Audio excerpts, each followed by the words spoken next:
Hey, what's up, y'all? It's Steve again, Harmless Rebel. I'm going to do a response to the VC Lottery video that Robert Z put out. He asked some really good questions, and it's the kind of questions I get asked all the time. So I'm actually going to do a few videos just answering those questions. So let's just kind of jump in. The first question he asked is, what kind of collector are you? Where do you buy? What do you buy? Why do you buy it? Kind of pressings are you into? So for me, the answer is probably a little bit of everything. I shop online. I go to record conventions.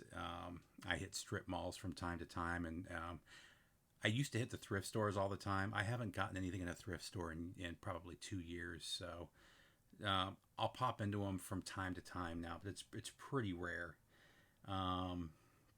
So I pretty much buy anywhere I can whenever we travel. I hit as many stores as I can if I have time to do so. I've traveled to go to specific stores that I wanted to check out. Actually, next week or the week after next, I'm going to hit Nashville and hit a couple stores there. But and actually, here's a kind of a good selection. This is all stuff that either came in the mail today or that I bought. I stopped at a store today. I had to go into the office. I'm here in my office 4 days a week, listening to music all day, and 1 day a week I have to go into the actual office. So on the way home today, I stopped at one of the stores that's on the way and picked up some good stuff too. But as a collector, I listen to just about everything, but the main things that I collect and the main things I spend are metal. Most genres of metal, country, and I'm really getting into jazz. It's kind of become a habit for me. Not really habit, but my schedule is I start working at 6:30, and usually until about 9:30 or 10:30, I'm listening to jazz, and then the rest of the day I listen to whatever I'm in the mood for. Most of the time it's metal or hard rock. There'll be days here and there where it's all country all day though. So, but actually, what I got today is a pretty good mix of the kind of stuff I get. So we've got I Am the Night from, and actually before I get into that, so one of the stores that I go to regularly is Rollin' Records. It's an online store. I buy stuff from them all the time. Not only do they get they have a good selection of regular records, but they also have a really good selection of bootlegs and radio shows. And most of the time, their prices are a little bit better than what everybody else charges. Actually, from what I find, a lot of people that sell bootlegs online buy them from Rollin' Records and then double the price and sell them. Anyway, so what came in today is the I Am the Night from Pantera. This one really nice. I haven't spun it yet, but and this is on the black and red vinyl. I usually don't get into the actual counterfeits, which is what this is. The reason I did with this one and with a couple of others is Pantera is basically, they're never going to repress these. They kind of pretend that they don't exist, the first four Panteras. As a matter of fact, when Vinnie Paul was still alive, when he talked about his first album, he was never talking about these first four. So he was always talking about Cowboys from Hell. But regardless, I grabbed that. And then I also got from Kiss the Wicked Lester Sessions. If you're not familiar with this is their, I don't know if this one's the same. Side A is basically Kiss demos, and the one I had before, Side B, was Ace Frehley demos. I'm not sure about this one because I haven't spun it yet. But I love that it's got their original their birth names on the back. Stanley Eisen for Paul Stanley. Gene, that's not even right because his name is not Gene Klein. So even those are made up names. So, but Wicked Lester was the name of Kiss before they changed the band name. So, though I have another copy of this. This has been getting bootlegged since the 70s, but the copy that I have is from the 80s. It sounds pretty good, but the cover has nothing to do with Kiss, and the labels list a different band. And this one I just think looks a lot cooler. So I went ahead and grabbed that one too. Hopefully that one sounds better than the one I have. And then today at one of the local record stores, this is one I was pretty excited to get. This is the Moanin' repress from Art Blakey. Uh, Probably one of the 10 best jazz albums of all time. Maybe one of the 5 best jazz albums of all time. I wish they would have given it the tone poet treatment.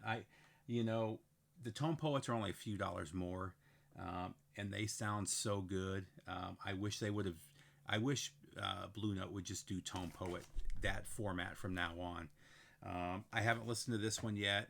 This classic series, the classic vinyl series. I've got a couple from this series that sound amazing. I've got a couple that don't sound good at all. So it's been hit or miss, and I've heard hit or missings about this one. I do have an early pressing. It's a Blue Note Liberty pressing, so mid 60s of this one. But I mean, it's from the mid 60s. It's in good condition, but I wanted a nice audiophile type. Where they call these audiophile pressings. Like I said, a couple of them, they sound amazing. I've got audiophile pressing of one of those albums, and the classic series sounds better. Like I said, they're hit or miss, but for $24, I'm going to go ahead and grab them. So looking forward to, I'll be spending this one in the morning, actually. Then I also picked up, so we got a little bit of jazz there. We got some country. So if you watched my last country video, I talked about Charlie Crockett. Charlie Crockett is from East Texas, and he's lived in East Texas and in Louisiana, the same area from Louisiana that my family is from. There's a little bit of that Louisiana sound, a little bit of the Texas sound, a little bit of R&B. He's just got a really classic. It's really hard to describe because he touches on so many genres, but he keeps it all in this 70s sound. He's phenomenal. So I can't remember if either of these. So this was 2019. So this is a repress of The Valley.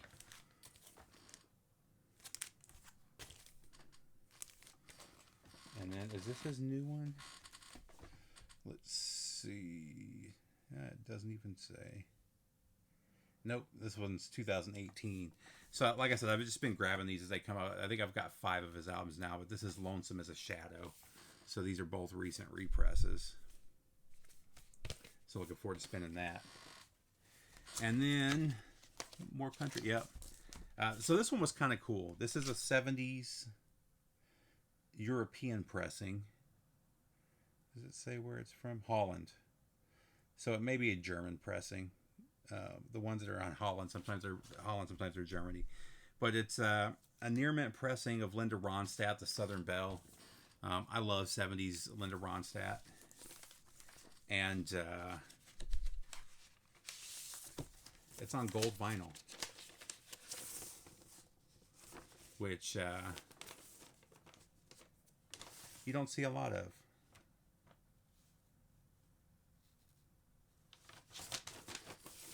They also had a copy of, who was it? There was another European pressing. I can't remember who it was now. It was another country out. Oh, no, it was Styx. They had Styx on clear yellow vinyl, an 80s pressing. Was it the Grand Illusion, maybe? And I almost bought it, but I've already got I've got the MoFi pressing. I've got a really nice original pressing. I got a Japanese pressing. So I don't need any more pressings of that one. But I thought that was kind of cool, so I grabbed it. And then I couldn't pass up this one, Impellitteri EP. I have a copy of this one. This is in super nice condition, though. And, I mean, it looks unplayed. It's pretty much a mint record for $10. So it's a nice upgrade for me. If you're not familiar with Impellitteri, Rob Rock is on vocals. I've talked about Rob Rock. Rob Rock is probably in my top 3 favorite metal singers. His voice is just amazing. Chris Impellitteri is a neoclassical kind of guitarist. He can do the Steve Vai, the Satriani, the crazy riffs like that. Impellitteri doesn't have a bad album. I love all of them. So really happy to have his EP there. And then last but not least, this is one of those albums that I've had the worst luck with. So I bought one online that was supposed to be near mint. I got it. It wasn't. It wasn't. It was probably VG. Somebody gave me a copy that I don't remember what something was wrong with it, and then I found a copy in a store that looked like it was mint. It looked unplayed, and then I played it, and it sounded terrible. So hopefully, like the fourth or fifth time is the charm. But this is it his self-titled? Yeah, the self-titled from David Gilmour. David Gilmour's just an all-time. I love Pink Floyd. This one is pretty much stone mint, except for a little bit of shelfware or a little bit of ringware right there. They got a huge collection in the store that I went to. It's called Sunset Waterloo, and it's right by it's. When I say it's right by the Brave Stadium, you walk out the gates of the Brave Stadium, and it's to the right. I mean, it's literally in the same complex, and they got a good collection of 70s and 80s rock. So they had some Gilmour, the Sticks. There was quite a bit there, just not stuff that I was interested in grabbing. But I mean, so there's kind of a small sampling of the type of stuff I grab. I collect all type of pressings. So for instance, let's see, Japanese pressing right there. I love Japanese pressings. We got some. Oh, give me a second. I know I got one right here somewhere.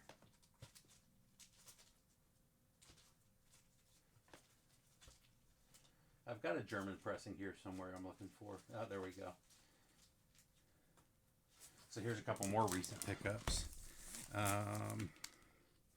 Led Zeppelin 4, Japanese pressing. AC/DC, Blow Up Your Video. Super clean German pressing. I've been having really good luck finding, I think that's the 5th or 6th AC/DC German pressing. So the German and Japanese pressings are my favorite. I also like, let's see if I can find one here.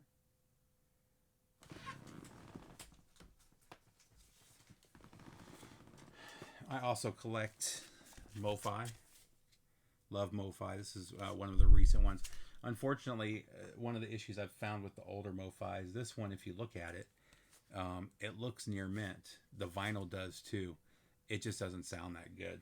There's a lot of little clicks and pops. And I don't know what it is about some of the 80s MoFis, but I've had it with a few of them. But love the MoFi stuff. Let's see, do I have any Analog Productions sitting here? I don't think I have any. Oh, maybe I do. But so it's a little bit of everything. So yeah, some jazz. Like I said, I collect. I've gotten really into jazz. So this one has the reason I bought this one. This is it Stanley Turrentine? Yeah, Stanley Turrentine, Rough and Tumble.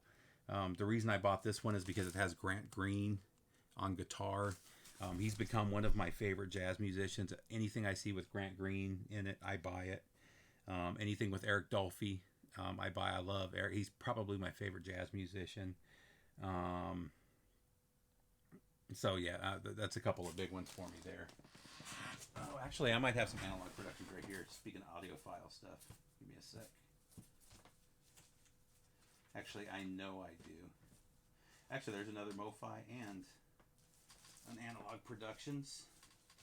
Actually, I have to send the MoFi back. So I haven't talked about Electric Light Orchestra in years. I really like Electric Light Orchestra in the 70s. Once I got into the 80s, I kind of lost interest. But I was really happy when Mobile Fidelity announced that they were going to do the El Dorado album, because it is my favorite ELO album. So this one came in. However, I'm about to mail it back. I don't know if you can see it. The whole from here to here is a seam split. And that's my big issue with analog or with Mobile Fidelity. I love Mobile Fidelity pressings.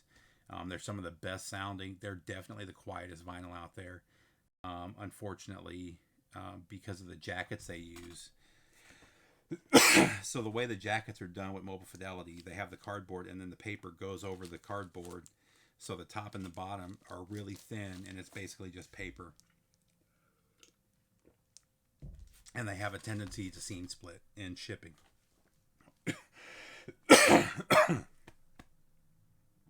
Excuse me. And over time, so I've got some from the 80s that are in pretty much perfect condition, but just from sliding the record in and out, it's worn out the seams right there, and that thin paper has started to split. I really wish that they would do like Analog Productions and use the Stoughton jackets.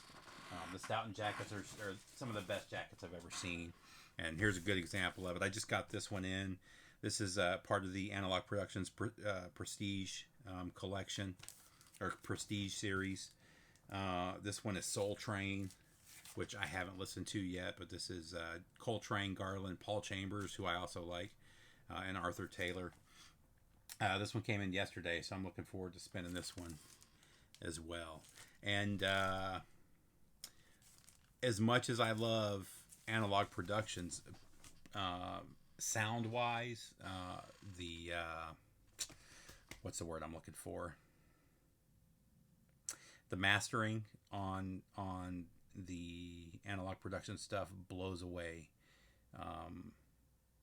It blows away Mobile Fidelity. However, the pressings aren't as good. They have their own pressing plant called Quality Record Pressings, and I've just had bad luck with them. I can't tell you how many records I've had to send back because there's little pops and clicks and stuff in the music. So it'll sound beautiful, and you got these little pops all throughout it. And I thought it was just me because I talked about it in another video, and a bunch of people were like, I've never had that problem. But I started looking online, and it seems to be getting more prevalent as pressing is ramped up at their pressing plant. But so we'll see. I've had a pretty good run. The last few records I've gotten from them have been really good.